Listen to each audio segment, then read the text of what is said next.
The next morning came slower than most, draped in a damp, colorless fog that clung to the pines and hovered above the trail like a ghost that had forgotten how to rest. Sam Harper was already awake, the embers in his fireplace barely alive, their heat long surrendered to the night. He moved with the quiet certainty of someone who had long ago given up on the idea of sleeping through until dawn. Outside, the frost was thin but determined, brushing the earth like a veil. He chopped wood like he did every morning. 8 swings for the firewood stack. 2 to split kindling. The repetition calmed him more than any conversation ever could. He wore the same faded flannel shirt and thermal vest, boots caked in the dust of old hikes and old memories. As the axe rose and fell, the world remained still, save for a hawk circling high above the ridge. The valley beyond his cabin stayed shrouded in mist, reluctant to wake. But something about the silence felt heavy. There were tire tracks below, not old ones, but new, pressed fresh into the frost with sharp edges that hadn't yet softened. Sam squinted toward the trailhead. The forest wasn't moving like it normally did. Birds, which usually announced sunrise with enthusiasm, were absent. Even the squirrels, his early morning rivals for peace, seemed to be holding their breath. By 0700, the first low rumble of approaching engines crawled up the narrow trail. Sam didn't startle. He set the axe down beside the log, brushed the dust from his hands, and stepped back into the cabin. He poured water from a tin kettle into an old enamel mug, took one sip, then waited. The vehicles came into view in quiet formation, 3 military Humvees, a black SUV, and a final, unmarked truck with tinted windows. They didn't charge forward with flashing lights or roaring sirens. Instead, they arrived with deliberate grace, like chess pieces taking position after the game was already decided. Their movement was synchronized, each stop practiced, rehearsed. Doors opened simultaneously. Men in uniform stepped out with straight backs and calm eyes. One wore dress blues, heavy with decoration. Another had the posture of someone who still made decisions that mattered. There were medics among them too, quiet and observant. One soldier, younger than the rest, held a folder pressed tightly to his chest like a secret he didn't yet know how to carry. Sam remained where he was, just outside the cabin's door, watching without moving. He didn't raise a hand, didn't call out. He simply stood in place, as still as the trees around him, letting the scene unfold like a page turning itself. Then a man stepped forward from the SUV. He moved like someone who had authority, but not the kind that demanded obedience. It was the quieter kind, the kind that had seen loss and knew the weight of giving orders. He didn't approach Sam directly. Instead, he turned his gaze toward a weathered poncho drying over a post. The canvas flapped slightly in the breeze, revealing a faded serial number stitched beneath the collar. He froze for a moment, recognition flickering in his eyes. Sam said nothing. He simply waited. Inside the cabin, the old man Sam had found beneath the pine tree was stirring. The blanket Sam had given him had slipped to the floor sometime during the night, and he was just now reaching for it again, unaware of the convoy outside.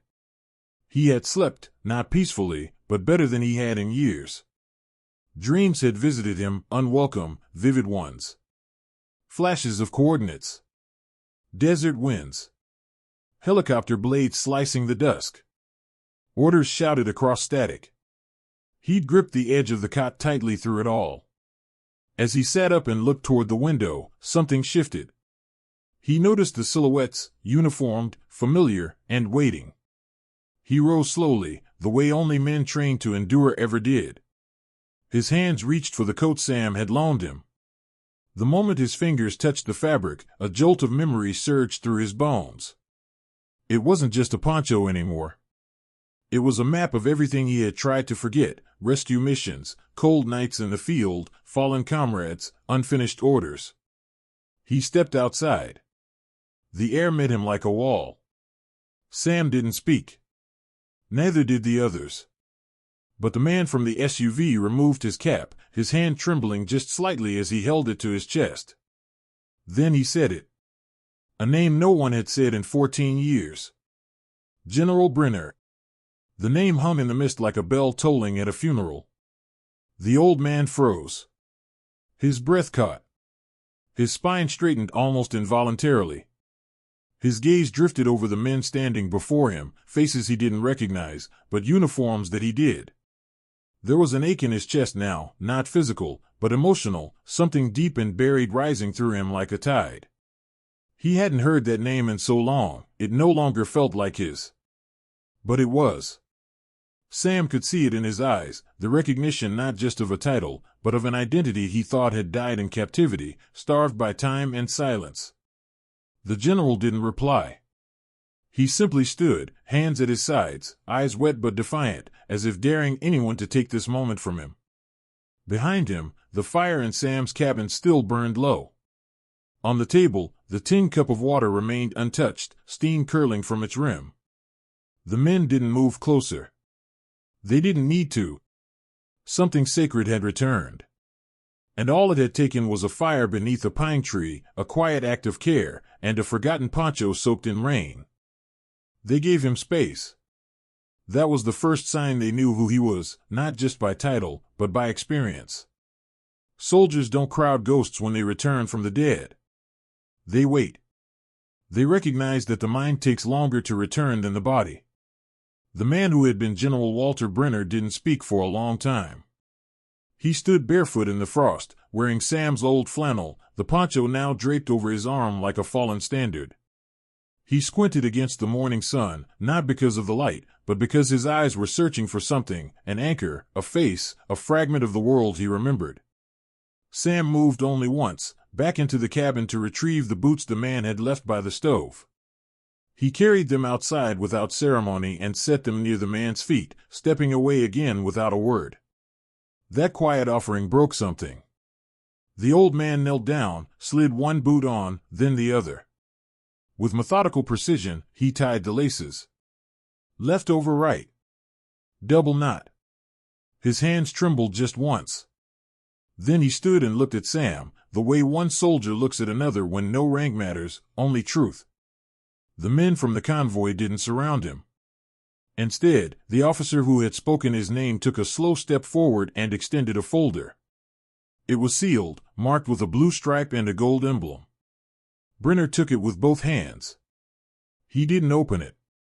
He just stared at the seal for a long while, as if it might open a door in his memory he was too afraid to walk through.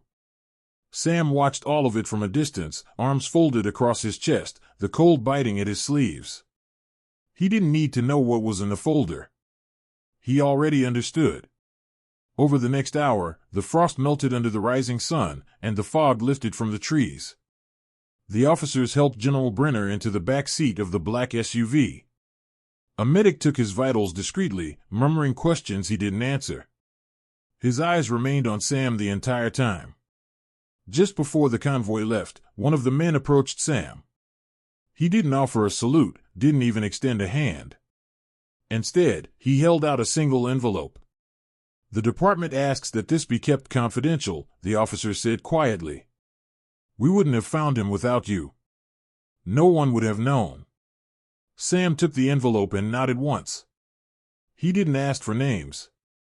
He didn't ask for thanks. When the officer turned to leave, Sam remained still.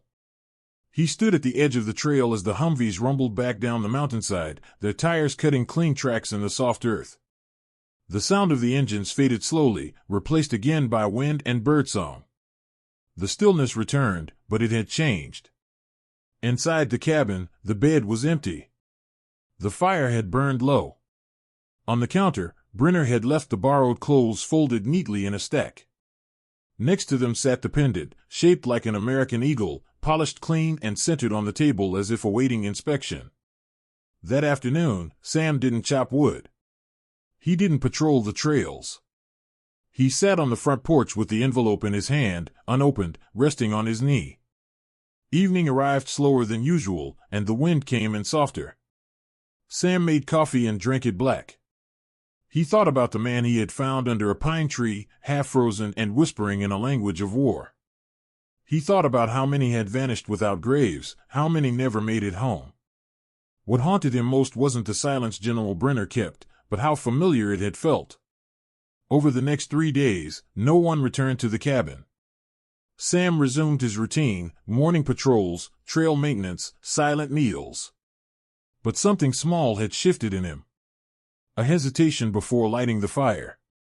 A pause while tying his boots. Then on the fourth morning, a letter came. Not by post. By hand. It was folded into the gap in the cabin doorframe, the way a ranger might leave a weather warning. But this was no warning. It was military stationery. Heavy stock. No return address. Inside was a short note, typed in precise font. Thank you for sheltering a soldier when the world no longer knew his name. He has beg *N to remember. Slowly, but with certainty. The story you preserved is now being pieced back together. Operation Pulse is no longer dormant. At the bottom, instead of a signature, was a symbol, a coin etched into the paper's watermark. A war coin. Sam had seen a few in his time. Rare. Given only when words weren't enough. That evening, Sam opened the original envelope for the first time. Inside was a commendation. Unofficial, but deeply personal. It spoke not of heroics, but of presence. Acknowledgement for stepping in when no one else would. He placed both the letter and the coin inside a drawer beside a compass and a faded photo of his old unit. He didn't show them to anyone. He didn't speak of them again. But the next morning, when he stepped outside, there were footprints in the snow along the trail. Not military boots. Civilian. Someone had left a note on a nearby stump. It read only, "You kept my father alive." Sam read it once. Then, for the first time in years, he placed the war coin in his pocket before heading out onto the trail. Winter came early that year.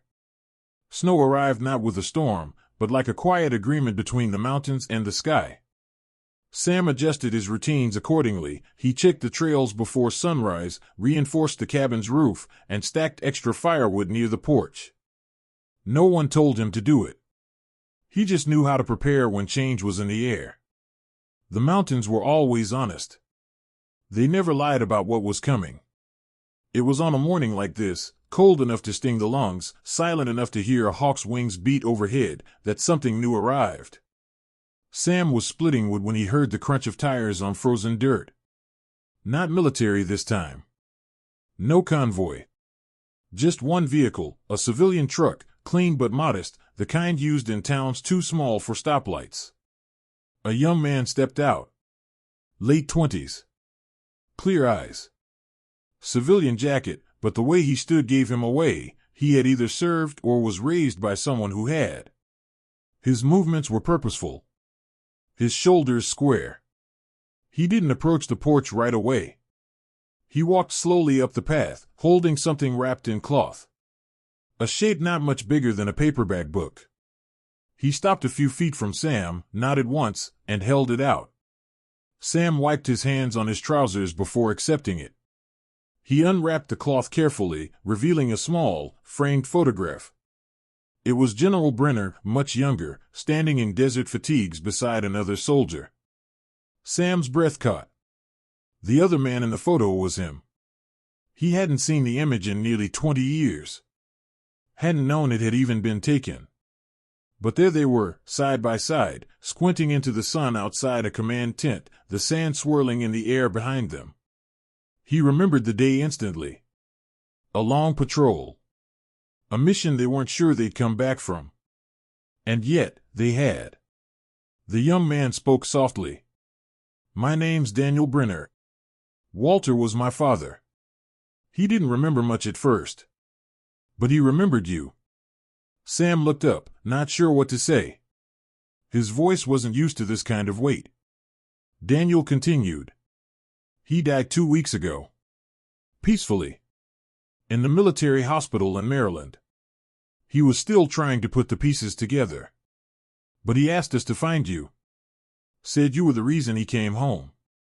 Sam didn't reply. He studied the photo again, his fingers tracing the worn edge of the frame like it might unlock a part of himself.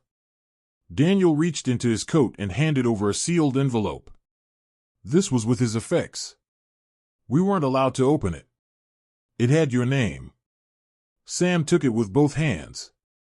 Inside, written in uneven but unmistakable handwriting, were the last words of a soldier to the man who had reminded him who he was. "You didn't ask who I used to be. That saved me. I didn't need answers. I needed a fire, a coat, and someone who stayed. If you're reading this, I remember now. Not just my name, but why we served. It was always the men beside us. The ones who never walked away. You didn't walk away. Thank you, Walter." Sam sat down slowly on the porch step, the letter resting on his knee, the cold forgotten. Daniel stayed for a while, offering quiet company. No questions.